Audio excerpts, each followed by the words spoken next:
Kita akan membahas sebuah prinsip firman Tuhan yang ditulis di 4 kitab Injil, dan ini adalah satu-satunya mujizat yang ditulis di 4 kitab Injil, dan itu sebabnya saya akan bagikan kepada Bapak Ibu dari 4-4-nya. Saya akan bagikan ayat-ayatnya, kalau Bapak Ibu sempat catat-catat aja supaya dapat kisah lengkapnya. Karena ada sebuah prinsip yang Tuhan ajarkan dan di semua perumpamaan, mujizat, event, kondisi dan lain sebagainya, dia ngajarin murid-muridnya selalu. Dan juga hari ini dia ajarkan kita supaya kita ngerti prinsip-prinsip kerajaan sorga. Ketika kita makin mengerti, ketika kita hidupi satu persatu, maka hidup kita betul-betul dimerdekakan sama Tuhan. Dan seringkali prinsip-prinsip ini betul-betul bertolak belakang sama apa yang dunia ajarkan. Jadi karena kita lihat prinsip dunia setiap hari, kita bahkan tanpa kita sadari mungkin kita hidupi nilai-nilai dunia yang kita pikir mungkin itu benar. Akhirnya lama-kelamaan ketika ada firman, Paulus katakan firman kebenaran jadi kebodohan bagi kita. Karena kita nggak paham. Prinsipnya gini, semua yang kita tidak paham menjadi kebodohan. Karena kita nggak paham, kita nggak ngerti. Contoh waktu saya dipanggil sama teman saya untuk melihat sebuah lukisan yang harganya sangat mahal, sampai MM-an. Bagi saya kebodohan karena saya nggak ngerti lukisan. Saya nggak ngerti dunia lukisan gitu. Terus dia bilang lagi, ini udah ada yang beli loh. Dalam hati saya gini, ini lukisan kayak cat tumpah gitu loh. Saya nggak ngerti soalnya. Dalam hati saya tumpahin cat, saya aut-autin gitu juga jadi kayak gitu. Nggak ngerti soalnya, nggak paham. Jadi itu yang Paulus katakan, nggak ngerti jadi kebodohan akhirnya. Contoh sederhana, seorang suami atau istri ketika konseling dibilangin begini misalnya, ayo Pak, Bu, minta maaf duluan aja. Jawaban yang sederhana yang paling sering dikatakan apa? Kan bukan saya yang salah. Terus kalau dikasih tahu minta maaf duluan itu berarti bukan kamu salah, bukan. Bukan karena berarti kamu menyerah dan kamu kalah, bukan gitu. Saling mengasihi sama seperti Kristus mengasihi kita. Bukan sama seperti orang itu mengasihi kita kan. Kan itu nilai dunia. Ngapain? Itu dari contoh sederhana aja. Terus dikasih tahu, gini loh Pak, Bu, minta maaf duluan tuh kita jadi termostat, bukan termometer. Termometer suhunya sekian, kita ngikut sekian. Kalau termostat, suhunya panas didinginin, suhu dingin dipanasin, makanya ada remote AC, itu ada termostatnya. Suhunya panas kita mau jadikan 16. Makanya garam itu kan begitu, memberikan pengaruh bagi orang sekitarnya. Cahaya juga begitu, makanya garam dan terang. Dan itu adalah prinsip yang seringkali karena sudah kebiasaan kita hidupi, sudah kebiasaan banyak orang bicara sama kita akan katakan, enak aja. Orang yang nyakiti kita misalnya. Ya saya nggak katakan bahwa semua orang harus kita temenin, enggak. Ada orang-orang toksik memang harus jauh-jauh, jaga jarak istilahnya. Tapi bukannya berarti kalau ketemu orang itu nggak disapa. Yesus ngajarin dengan jelas hatinya hamba, perilakunya rajani kok. Dan nggak bisa dibalik, kalau dibalik jadi kayak gitu, orang kayak gitu-gitu nggak disapa. Perilakunya kadang-kadang sok-sok hamba, dalamnya rajani, dalamnya sombong berarti. Ini prinsip sederhana. Itu sebabnya dia selalu kasih tahu, yuk saling mengasihi sama seperti aku loh mengasihimu. Bukan sama seperti orang itu mengasihimu. Seringkali kita berontak akhirnya. Karena apa? Firman kebenaran tidak dimengerti jadi kebodohan gitu loh. Jadi kita berargumentasi sendiri sama Tuhan, sama diri sendiri. Ya. Nah ketika prinsip ini terjadi, ketika mujizat ini terjadi, ini juga terjadi pergumulan di dalam hati murid-muridnya. Karena sesuatu yang betul-betul bertolak belakang dengan apa yang mereka inginkan saat itu. Mujizat ini adalah mujizat 5 roti dan 2 ikan. Mujizat 5 roti dan 2 ikan dimulai dari sebuah kondisi yang betul-betul mereka nggak punya apa-apa. Jadi mujizat multiplikasi itu dimulai dari sebuah prinsip, dan prinsip ini Yesus lagi ngajarin ke mereka gitu loh. Ya. Kita buka di Markus pasal yang ke-6 ayat 30 sampai 37. Coba lihat ya, saya bacain ya. Markus 6 ayat 30. Kemudian rasul-rasul itu kembali berkumpul dengan Yesus dan memberitahukan kepadanya semua yang mereka kerjakan dan ajarkan. Rasul-rasul itu murid-muridnya. Mereka disebut rasul karena mereka baru pulang dari sebuah perjalanan misi, itu maksudnya. Mereka pulang dari perjalanan misi, kemudian mereka disebut rasul. Mereka ini dalam kondisi yang sangat capek dan mereka ini mau memberikan laporan kepada Yesus. Lalu ia berkata kepada mereka, Yesus berkata kepada mereka, marilah ke tempat yang sunyi, itu yang mereka cari. Marilah ke tempat yang sunyi, supaya kita sendirian, supaya nggak ada orang lain. Udah capek kan ketemu orang, capek sepanjang perjalanan misi, melayani sana sini dan lain sebagainya. Beristirahat seketika, itu yang mereka cari. Sebab memang begitu banyaknya orang yang datang dan pergi sehingga makan pun mereka tidak sempat. Ini kondisi-kondisi ini disebut sama Markus supaya kita paham. Ini ada cerita di kisah ini di balik kisah 5 roti dan 2 ikan. Di balik kisah mujizat multiplikasi. Nah, Yesus juga lagi ngajarin sama murid-muridnya. Bahkan kondisi-kondisi ini sama dia dibiarin aja terjadi supaya mereka belajar sesuatu. Ya. Masalahnya pria itu kalau nggak makan bahaya. Kekuatan pria itu di perut sama mata. Amin pria? Saya amin duluan. Makanya menurut survei, yang paling kuat puasa tuh wanita bukan pria. Pria itu biasanya kalau dia makan itu langsung otaknya terbuka. Langsung jadi cemerlang, biasanya begitu. Kalau wanita tuh kekuatannya ada di mulut sama ada di telinga. Jadi wanita tuh perlu ribuan kata-kata per hari, ngomong terus. Betul ya? Istri saya loh, ngomong sama temennya, satu topik dibahas bisa 1 jam. Jadi kan saya lewat-lewat di rumah, dia ngomongin satu topik itu, jadi saya kan denger. Setengah jam lagi waktu saya lewat lagi, masih ngomongin hal yang sama loh. Karena pakai perasaan ngomongnya. Kalau pria, ngomong sama pria, ingat selalu pasti ada kata siap. Siap, ya siap. Itu maksudnya apa? Mau cepat-cepat udahan. Siap, ya siap. Karena pria gak suka ngomong lama-lama. Dia satu topik dibahas 5 menit udah ngerti, udah selesai udah. Wanita enggak, yang bener Ci. Ya ampun masa kayak gitu Ci. Setengah jam lagi ngomongnya sama loh. Yang bener Ci. Loh topiknya sama loh. Mereka membutuhkan ribuan kata-kata per hari. Makanya biasanya kalau suami-suami pulang, istri-istri suka kasih kode. Dari mana? Suami-suami pikirnya istrinya ini curigaan. Padahal istrinya lagi kasih kode pengen diajak ngobrol. Dari mana papi? Suaminya kesel karena dipikir curigaan. Dari kantor lah, masa dari kebun binatang? Dipikir curigaan istri, padahal istrinya lagi kasih kode. Sepanjang hari ngapain aja? Kerjalah. Masa tidur-tiduran gitu, udah kesel dia. Makanya satu hari saya lagi makan siang sama seorang hamba Tuhan. Istrinya mau ngomong diginin terus, tau gak? Shh, shh. Lama-lama istrinya ngomong sendiri. Tiba-tiba saat lagi makan siang loh, tiba-tiba saya dengar gini. Saya pikir bahasa roh, ternyata ngomong sendiri. Kasian kan? Makanya ya, kalau ini sih masih ibadah pagi, kalau ibadah siang nanti kan ibadah yang ketiga tuh jam berapa? 11.30 ya. Nah itu biasanya kalau habis itu kan jam makan siang. Biasanya suami-suami udah langsung ke mobil. Karena apa? Pengen makan siang. Kan perutnya, kekuatan di perut. Istri-istri yang gak pernah diajakin ngobrol di rumah nyangkut di pintu gereja. Ketemu sama temennya soalnya.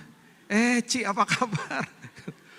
Saya punya kiat-kiat ya buat bapak-bapak yang mau manggil istrinya yang nyangkut di pintu, jangan kirim anak wanita, panggil mamanya, jangan. Karena dia juga wanita. Mami, papi tungguin di mobil. Tante apa kabar, dia ikutan ngobrol. Kirim pasukan Kopassus, anak pria. Karena dia juga kelaparan. Mami, ayo papi lapar, aku juga. Bye tante sampai minggu depan. Oh yuk, udah. Anak laki-laki paling cepat. Makanya ya, visual pria tuh memang hebat juga visualnya. Cepet nangkep sesuatu gitu loh. Istri saya ya, kalau lagi parkir, saya tuh kalau parkir di mall, cepet gitu loh. Cepet langsung tahu, oh ini B1 sekian, masuk lewat sini, turun ke mall, keluar dari sini, liftnya, nanti kalau pulang lihat patokannya toko itu, cepet gitu loh. Dan berkali-kali saya bilang sama istri saya, udah ikut saya aja, udah. Tahu nggak berkali-kali dia ngomong gini, dulu ya sekarang udah nyerah dia. Bukan di situ parkirnya. Loh di sini udah ikut aja. Bukan, kamu ngawur kamu, nggak di sini. Aku yakin nggak di sini. Akhirnya apa? Ketemu mobilnya kan, pasti ketemu kalau sama saya. Tahu pas ketemu mobilnya dia ngomong apa? Loh, tadi nggak di sini mobilnya. Lu memangnya mobilnya jalan-jalan? Dari tadi di sini mobilnya. Wanita suka gak mau salah. Makanya waktu saya dulu ya sebelum zamannya Google Map, saya telepon gereja, mau tanya arah di Jakarta. Yang angkat ibu-ibu, Bu, gerejanya di mana ya Bu? Tahu dia jawab apa? Terus aja Pak, terus mentok kiri nyampe Pak. Loh, harusnya dia ngapain? Bapak posisinya di mana? Harusnya gitu dong. Ini seolah-olah dia udah tahu. Seolah-olah dia tahu saya persis ada di mana. Terus aja Pak, terus mentok kiri sampai Pak. Loh, Bu, ada pria gak dekat situ Bu? Oh ada. Pas prianya ngangkat telepon tahu gak ngomong apa? Pak, posisi di mana? Bener. Oh kalau di situ Pak terus aja, nanti KFC belok kiri, nanti belokan pertama ke kanan Pak, nanti gereja sebelah kiri kelihatan. Kelihatan gak? Langsung nyampe gak? Nyampe. Visualnya hebat. Itu kehebatan pria dan wanita. Jadi harus saling menghargai, amin. Makanya suami-suami kalau istrinya ajak ngobrol-ngobrol ya, supaya gak nyangkut di pintu situ nanti. Oke, ini lapar nih, murid-muridnya lapar ya. Akhirnya ayat 32 mengatakan begini, maka berangkatlah mereka untuk mengasingkan diri dengan perahu ke tempat yang sunyi. Ke tempat yang sunyi. Catat ini baik-baik, di Lukas pasal yang ke-9 ayat yang ke-10, tempat ini adanya di Betsaida. Kenapa saya sebut Betsaida? Karena ada kaitannya dengan kisah ini. Jadi kisah ini, kisah 5 roti dan 2 ikan terjadi di Betsaida. Oke, catat itu baik-baik. Oke. Ayat 33, waktu mereka bertolak banyak orang melihat mereka dan mengetahui tujuan mereka, bocor kisah ini. Ya. Dengan mengambil jalan darat segeralah datang orang dari semua kota ke tempat itu sehingga mendahului mereka. Wah bocor perjalanan mereka, jadi didahului lewat darat ditungguin di situ. Nanti kalau mendarat mau diajakin ngobrol, mau diajakin kongko-kongko sama orang sebanyak itu. Biasalah mereka suka dengan pengajaran Yesus saat itu. Dan juga mereka banyak yang mengejar mujizat kesembuhan ya. Ketika Yesus mendarat ayat 34, ia melihat sejumlah besar orang banyak, maka tergeraklah hatinya oleh belas kasihan kepada mereka, karena mereka seperti domba yang tidak mempunyai gembala. Lalu mulailah ia mengajar banyak hal kepada mereka. Loh tadi katanya mau sendirian. Loh tadi katanya mau cuman kita-kita aja, kan gampang bilang aja, gaya gak bisa ya. Atau enggak usah mendarat di situ, mendaratnya tempat yang lain, orang kelihatan kok orang banyak itu. Atau enggak jangan mendarat, murid-muridnya sama Yesus kan tinggal bilang, udah di sini aja yuk. Di tengah danau aja, udah kita di sini aja, orang banyak loh itu. Ini seolah-olah seperti memang disengaja sama Yesus. Karena selalu dia ngajarin sesuatu yang sangat penting kepada murid-muridnya. Dan juga untuk kita, ditinggalkan untuk kita gitu ya. Akhirnya udah pastilah murid-muridnya kesel, hari udah mulai larut malam, pelayanan terjadi lagi, yang tadinya mereka udah capek, mereka udah gak punya tenaga, mereka ikut pelayanan juga akhirnya. Akhirnya ayat 35, pada waktu hari sudah mulai malam, datanglah murid-muridnya kepada Yesus dan berkata, tempat ini sunyi dan hari sudah mulai malam. Dengan kata lain, udah suruh pulang aja lah orang-orang ini. Makanya mereka katakan begini, suruh mereka pergi ayat 35 supaya mereka dapat membeli makanan di desa-desa dan di kampung-kampung sekitar ini. Mumpung toko-toko atau tempat roti atau restoran masih pada buka, udah suruh pergi aja, suruh pulang, kita juga lapar. Suruh pulang aja, mumpung masih buka. Mujizat 5 roti dan 2 ikan. Mujizat multiplikasi. Itu dimulai dari ayat 37 ketika Yesus katakan begini. Ini ya di ayat 37, ini pasti banyak yang marah di dalam hatinya. Yesus katakan begini kepada murid-muridnya, kamu harus memberi mereka makan. Padahal mereka belum makan, padahal mereka gak ada tenaga, padahal mereka udah gak ada anything to give, gak ada lagi sesuatu yang bisa diberikan, udah gak habis kayaknya energinya mereka. Belum makan, capek dan seterusnya dan hari sudah mulai larut malam. Kamu harus memberi mereka makan. Kamu yang harus beri mereka makan. Makanya keluar kalimat ini kalimat mencibir. Jadi haruskah kami membeli roti seharga 200 dinar untuk memberi mereka makan? Mencibir udah. Nah sekarang kita pergi ke kitab yang lain supaya kisahnya lengkap ya. Coba lihat Yohanes pasal yang ke-6 dimulai dari ayat yang ke-4. Yohanes pasal yang ke-6 dimulai dari ayat yang ke-4. Dan Paskah hari raya orang Yahudi sudah dekat. Ketika Yesus memandang sekelilingnya dan melihat bahwa orang banyak berbondong-bondong datang kepadanya, ya ini kisahnya sama ya, kisahnya sama, orang-orang banyak berbondong-bondong datang, ini dari sebuah pandangan mata yang ditulis sama Yohanes tentang teman-temannya. Ya, Yohanes tulis tentang teman-temannya dia. Dia tulis begini, berkatalah Yesus kepada Filipus. Dia katakan begini, di manakah kita akan membeli roti supaya mereka ini dapat makan? Di mana kita bisa membeli roti supaya mereka dapat makan? Kenapa Filipus? Ingat, tadi saya katakan tempat ini terjadi di Betsaida. Oke? Peristiwa ini terjadi di Betsaida. Filipus itu berasal dari Betsaida. Makanya Yesus tanya sama orang lokal. Pus, toko roti yang masih buka di mana? Toko buka enggak? Kalau kejadiannya di Semarang, dia akan nanya sama orang lokal. Toko makanan yang masih buka jam segini tuh di mana, Pus? Karena Filipus orang lokal. Dia tanya sama orang lokal. Dia tanya sama kita, punya apa kamu?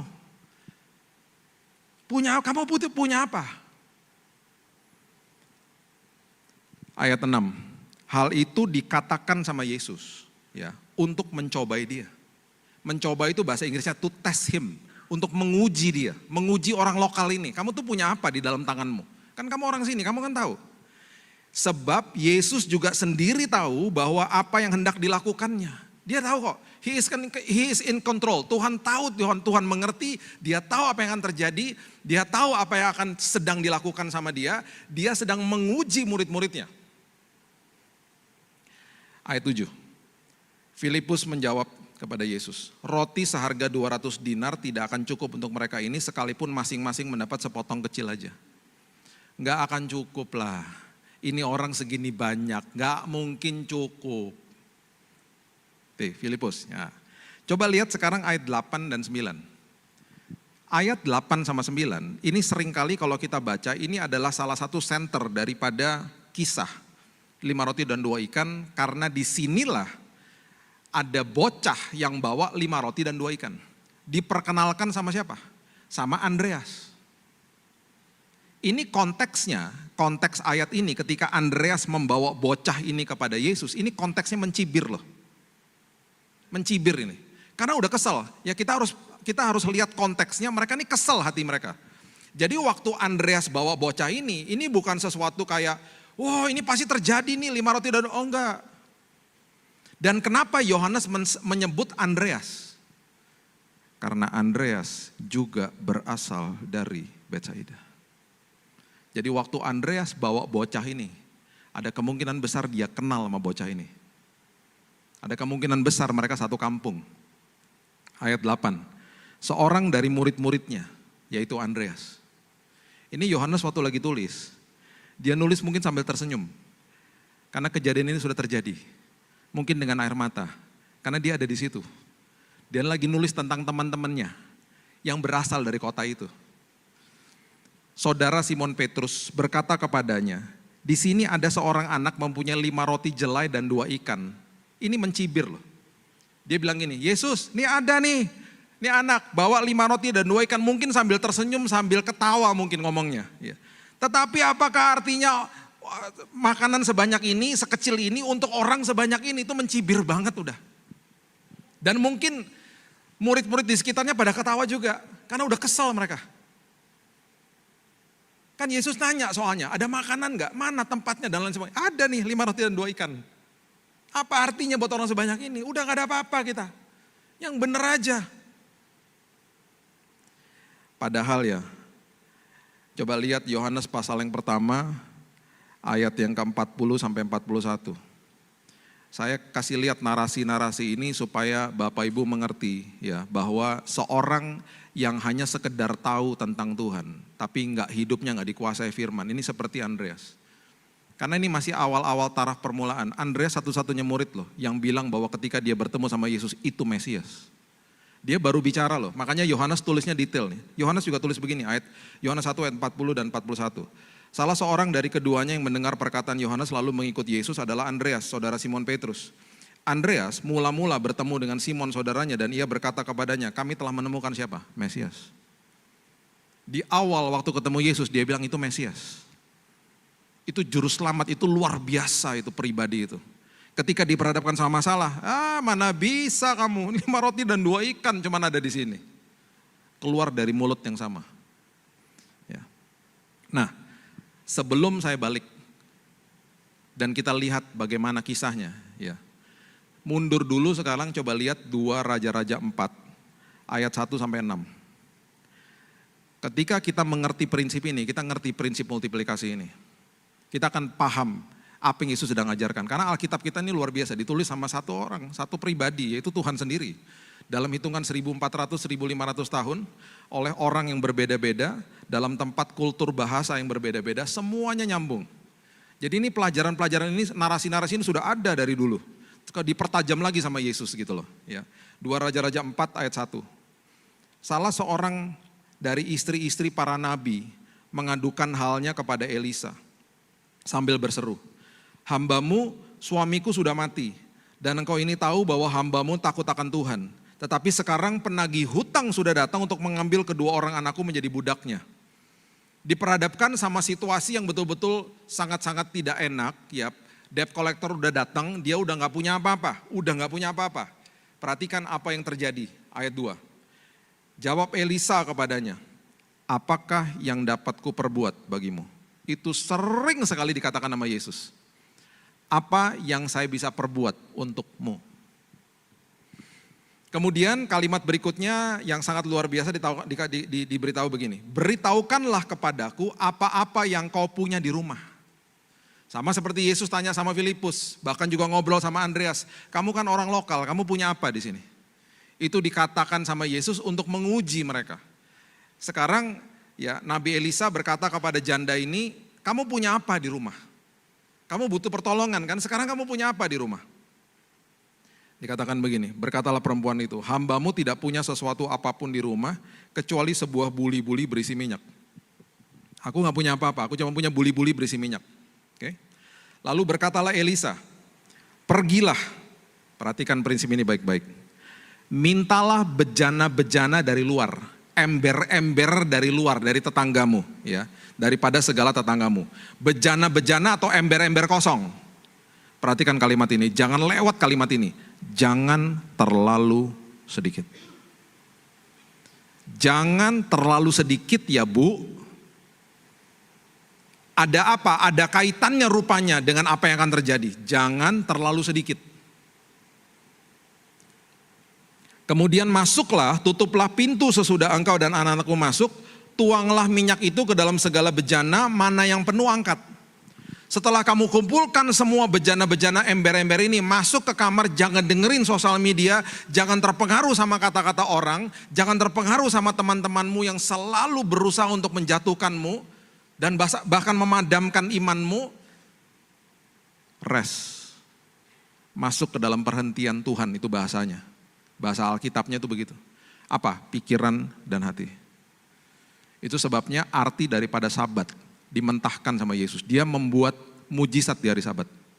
Karena ada pelajaran yang luar biasa yang akhirnya ditulis sebuah narasi yang luar biasa. Sabat itu adalah pikiran dan hati masuk ke dalam perhentian Tuhan. Percuma kita ada di dalam gedung gereja kalau pikiran dan hatinya tidak masuk ke dalam perhentian Tuhan. Tidak masuk dan merasakan dan tahu bahwa sadar bahwa Yesus itu hadir. Itu artinya. Jadi kalau kamu mau supaya supply-nya Tuhan terjadi atas hidupmu, relax. Gak bisa pakai kekuatanmu sendiri. Relax. Perbesar kapasitasmu. Buka hatimu. Serahkan kepada Tuhan. 1 Petrus 5 ayat 7, serahkan semua kekhawatiranmu kepada Tuhan. Itu salah satu doa saya kalau pagi hari. Aku serahkan ya Tuhan semua kekhawatiranku kepadamu. Tukar dengan damai sejahtera yang kau telah tinggalkan bagi aku. Yohanes 14 ayat 27. Karena damai sejahtera yang kau tinggalkan bagi aku adalah damai yang bukan seperti dunia berikan. Itu sebabnya aku tidak mau gelisah dan gentar hatiku Tuhan hari ini. Walaupun aku belum merasa kekhawatiran hari ini. Kalau sampai ada Tuhan, aku udah serah terima loh Tuhan. Aku tukar dengan damai sejahtera. Aku buka hatiku Tuhan, aku gak bisa ngapa-ngapain soalnya. Ya, pergilah perempuan itu daripadanya, ditutup pintu sesudah ia dan anak-anaknya masuk, dan anak-anaknya mendekatkan bejana-bejana kepadanya, ayat 5, sedang ia terus menuang. Terjadilah proses ini. Dikasih lagi sama anaknya, ini Bu, dituangin lagi, tuangin lagi. Dia mulai kaget nih, Ini buli-buli berisi minyak kok gak habis-habis ya? Terus udah mulai terjadi multiplikasi. Perhatikan ayat 6. Ketika bejana-bejana atau ember-ember ini udah pada penuh, berkatalah perempuan kepada anaknya, "Dekatkan kepadaku sebuah bejana lagi nak." "Mana ada lagi nggak nak?" Anaknya bilang begini, udah habis bu, udah gak ada lagi bejananya. Perhatikan kalimat ini, lalu berhentilah minyak itu mengalir. Pertanyaan saya, kalau bejananya masih ada, minyaknya masih ngalir gak? Perhatikan prinsip ini, kapasitas kita selalu bisa membatasi suplainya Tuhan. Karena suplainya Tuhan selalu lebih besar daripada kapasitas kita. Itu sebabnya Elisa katakan kepada dia, jangan terlalu sedikit ngambilnya. Jangan terlalu sedikit, rugi kamu. Saya waktu berhadapan sama cancer, saya bilang gini, Tuhan, aku tahu bahwa iman sebesar biji sesawi ketika bermitra sama Tuhan jadi perkara besar. Walaupun kecil di tanganku Tuhan. Walaupun aku cuma punya dengkul untuk berdoa sama air mata Tuhan. Kalau ini bermitra sama Tuhan jadi perkara besar. Tongkat di tangan Musa gak ada artinya. Ketika bermitra sama Tuhan lautan kebelah. Ya. 5 batu, tas kecil buat batu, tongkat sama umban. Di tangannya siapa? Daud. Gak ada artinya. Tapi dia tahu bahwa hal kecil itu ketika bermitra sama Tuhan jadi perkara besar. Bahkan Alkitab mengatakan dia maju mendekati Goliat. Saking beraninya karena dia tahu walaupun kecil ketika aku bermitra sama Tuhan jadi perkara besar. Diketawain sama Goliat. Karena itu hal aneh bagi dunia. Itu sebabnya di lantai 8 di Singapore General Hospital waktu saya dirawat. Itu lantai kemo. Lantai di mana setiap hari orang menjerit, menangis dan mau bunuh diri Bapak Ibu. Itu lantai cancer soalnya. Cancer itu sakit, di kemo makin sakit. Banyak pasien diborgol di situ. Karena mereka mau loncat, mau bunuh diri mereka. Jadi suster yang ada di situ adalah suster-suster yang terlatih untuk menangani pasien-pasien seperti itu. Setiap hari mereka harus menangani, bertemu dengan keluarga yang komplain, marah, nangis, berduka, dan lain sebagainya. Mereka dilatih untuk senyum, mereka dilatih untuk memberikan kata-kata motivasi, dan mereka sangat-sangat profesional. Bapak Ibu tahu, setiap kali mereka masuk ke kamar saya, kamar nomor 3 di ujung, ini yang mereka katakan kepada saya dan istri saya. Setiap kali saya atau teman saya ditugaskan hari ini untuk menangani kamar nomor 3, kalau kami lihat di papan, hati kami bersuka cita. We are filled with joy katanya. Kenapa? Karena setiap kali masuk ke kamar itu, kami rasakan damai yang luar biasa. Kenapa? Karena di kamar itu ada sebuah iman yang kecil dan bermitra dengan Tuhan jadi perkara besar. Ketika mereka masuk ke ruangan itu, mereka katakan kami rasakan damai yang luar biasa. Dan berkali-kali dokter dan suster mau masuk gak jadi, kenapa? Karena kita lagi doa sama lagi perjamuan. Dan itu udah kebiasaan. Mereka lihat itu pagi hari, mereka itu lihat itu siang hari, mereka lihat itu malam hari. Dan mereka bilang apa? Dan banyak orang-orang yang, beberapa yang bukan orang percaya, mereka bilang apa? Itu pasti gara-gara doa. Dan kita katakan apa? Oh ya, betul.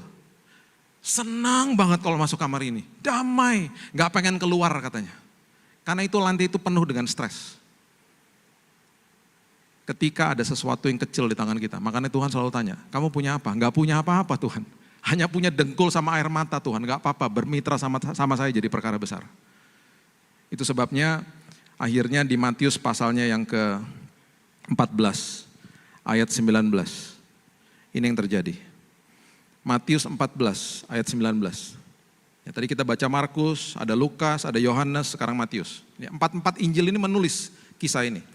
Matius 14 ayat 19. Lalu disuruhnya orang banyak itu duduk di rumput.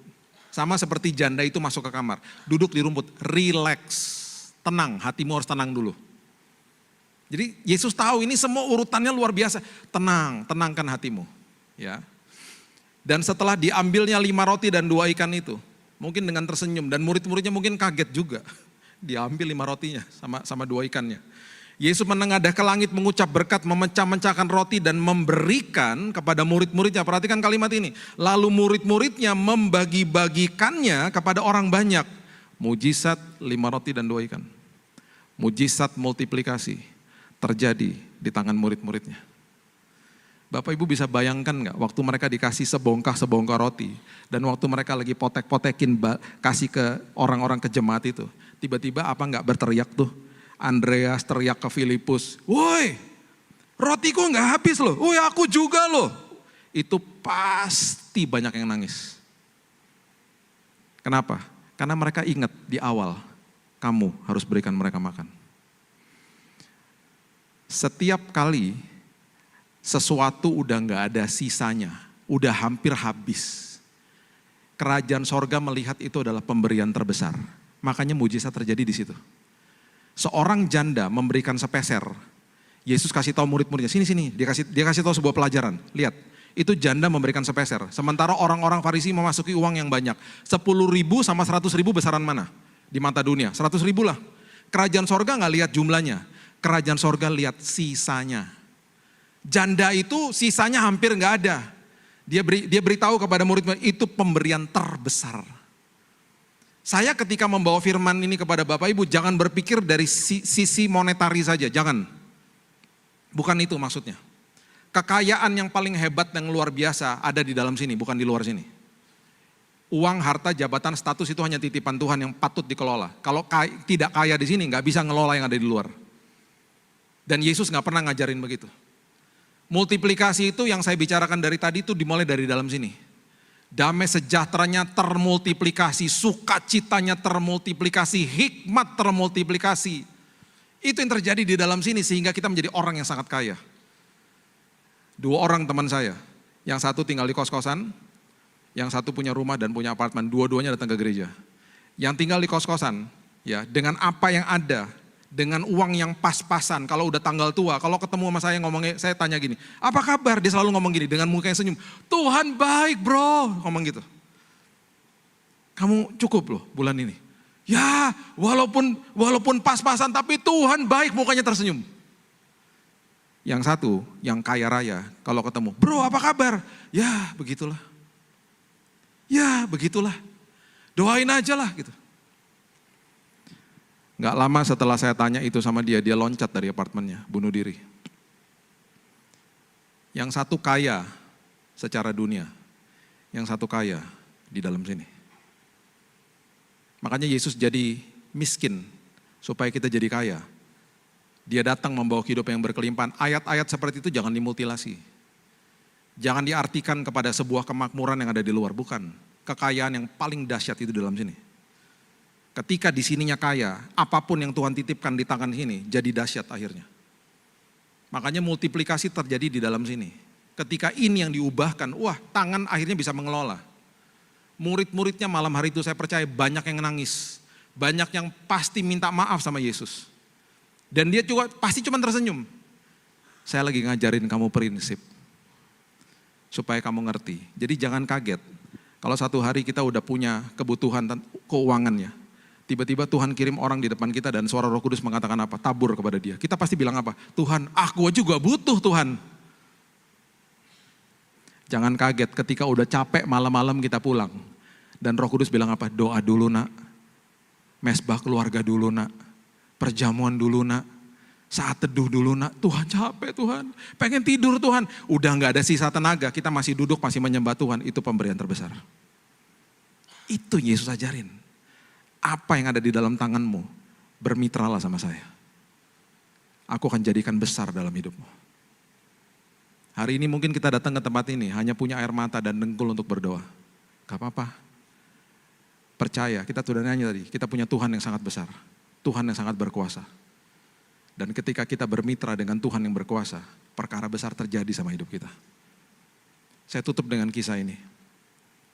Di awal-awal tahun 2000, saya dengan teman-teman saya ikutan rekaman lagu Oleh Kuasa Darahmu. Oleh kuasa darahmu, kau telah tebus. Tahu ya lagu itu ya? Itu ditulis sama teman saya.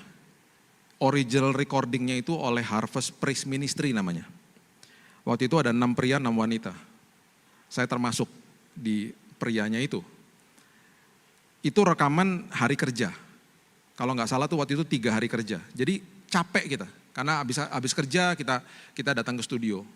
Dan saya nggak pernah lupa di hari terakhir itu, udah jam 12 malam. Semua capek lah. Yang wanita sudah selesai ngambil vokal, sekarang giliran yang pria-pria berenam. Jika kami masuk ke dalam sebuah ruangan take vokal. Saya gak pernah lupa saya bilang sama teman-teman saya, guys, semangat ya guys. Jangan lupa loh guys, ayo semangat. Udah selesai nih, besok udah selesai, udah ya semangat ya gitu. Kita nyanyi. Waktu kita nyanyi, kita rasakan hadirat Tuhan yang luar biasa. Sampai semua tutup mata. Padahal kalau di kaca itu di depan situ tuh ada pengarahnya gitu. Turun naik, kita jadi gak ngeliatin dia jadinya. Kita jadi tutup mata menyembah Tuhan.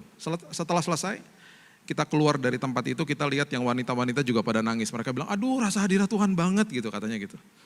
Tiba-tiba operator studionya manggil saya sama teman-teman saya. Pak sini Pak, dia bukan orang percaya. Dan saat itu dia sudah kerja di situ 30 tahun. Dia bilang gini, Pak yang nyanyi tadi 6 orang kan Pak? Iya. Kenapa di komputer saya ada 7 suaranya? Merinding saya. Karena tempat studio itu juga agak serem di luarnya. Jadi pikiran saya pertama kali, waduh ada apaan nih? Tapi kemudian saya diingetin Roh Kudus, ngawur aja. Kan kamu rasa hadirat Tuhan enak aja, masa ada hantu nyanyi sama kamu gitu kan. Terus di breakdown satu-satu. Ini suara Bapak kan, ini suara Bapak kan. Iya semua ngaku ya suaranya masing-masing. Di suara yang ketujuh, ini suara siapa? Dan setiap kali ada kata darah itu suara melengking tinggi. Sampai saya gak pernah lupa itu operator studionya bilang gini, Pak ini oktavnya melebihi Michael Jackson sama Mariah Carey. Tinggi sekali dan lembut dan indah suaranya. Saya hanya bisa percaya bahwa hari itu, malam hari itu, ketika kondisi kita sudah capek, tenaga sudah gak ada, malaikat bernyanyi bersama-sama kita. Dan waktu saya bawa lagu itu, sebelum di mixing kepada sebuah persekutuan doa sangat kecil di Jakarta. Tiba-tiba ada yang gubrak jatuh di belakang. Waktu kami layani, dia katakan saya datang, saya kepahitan sama orang tua saya. Kita layani, dan kemudian dia katakan tadi saya lihat malaikat keluar dari speaker. Dia hari itu terima Yesus sebagai juru selamat. Saya bilang sama teman-teman saya, paling tidak waktu kita nyanyi dengan tenaga yang hampir gak ada jiwa satu yang diselamatkan. Ada satu jiwa diselamatkan. Semua yang kita lakukan untuk Tuhan, seringkali dia suka sekali, dalam tanda kutip ya, dia suka kita dalam kondisi yang betul-betul seperti, udah gak bisa Tuhan. Di kondisi seperti begitu multiplikasi terjadi. Karena Tuhan selalu lihat sisanya, bukan jumlahnya. Kita lagi punya banyak waktu, banyak tenaga, gampang. Ketika udah gak ada tenaganya. Dan kita masih memberikan yang terbaik kepada Tuhan. Hal-hal besar terjadi.